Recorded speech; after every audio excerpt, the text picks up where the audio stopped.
Over 47,000 war crimes against Ukrainians committed by Russians are being investigated by the National Police of Ukraine. More than 36,000 of them are violations of the laws and customs of war, and almost 10,000 encroachment on territorial integrity. Murders, torture, robberies, senseless destruction of cities and villages. All these crimes are committed by the Russian army in Ukraine. At least 441 murders were documented at the UN in just the first month and a half of the Russian-Ukrainian war, and these are only in the Kyiv, Chernihiv and Sumy regions. Of the confirmed cases, 43 people were killed by the Russian invaders while they were on their way to work, home or shopping. The UN summarizes that the Russian military did not even try to abide by the rules of war in all these cases. The bodies of the killed Ukrainians continue to be found and exhumed. Hanna, wife of Alexander, was shot on March the 5th in her car and then was driven over by a Russian tank in the village of Тавriiske.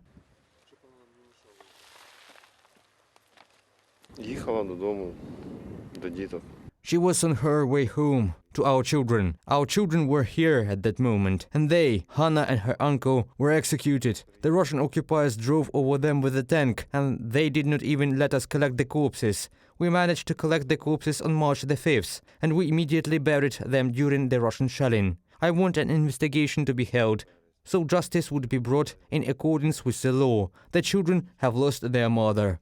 More than 100 cases of rape have been documented by Ukrainian prosecutors. The Helsinki group says that there could be dozens or even hundreds of times more of such cases. Victoria was raped by a Russian soldier during the occupation of her village.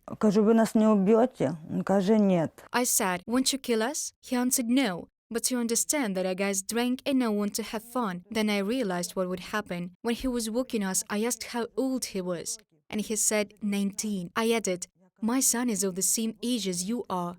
As of July 2022, about 2 million Ukrainians were illegally deported by Russian invaders to the territory of the Russian Federation, and there were several hundred of thousands of children among those 2 million deportees.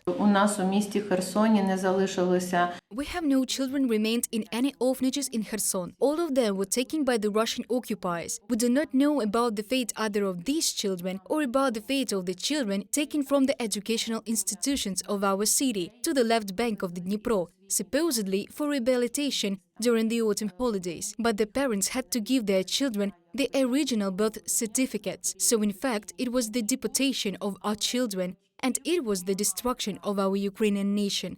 And we don't know where the children from orphanages are. We don't know where the children from our educational institutions are. International organizations still cannot verify the conditions of detention of Ukrainian prisoners of war by Russia. The Russian side does not allow any representatives. The head of the monitoring mission, Matilda Bogner, says, "I'll start with the former Ukrainian prisoners of war who were in the hands of the Russian Federation. Immediately upon capture, some were beaten or had their personal belongings pillaged. Prisoners of war described being beaten, including with batons and wooden hammers, kicked and given electric shocks with tasers and military phones known as a tapik. A man who was tortured in a penal colony near Alenivka told us how members of Russian-affiliated armed groups, and I quote, attached wires to my genitalia and nose and shocked me. They simply had fun and were not interested in my replies to their questions." Ukraine is the most mine-contaminated country in Europe, and this is another Russian war crime. The State Emergency Service of Ukraine reports that about 175,000 square kilometers of Ukrainian land are mined. This is a third of the territory of the entire state. The Russian invaders have left buried landmines, stretch mines everywhere, even in residential apartments and on playgrounds in Kherson. Sappers have already neutralized more than 5,000 explosive objects. According to the advisor to the Minister of Internal Affairs of Ukraine, Rostislav Smirnov, there are many cases of explosives in children's toys.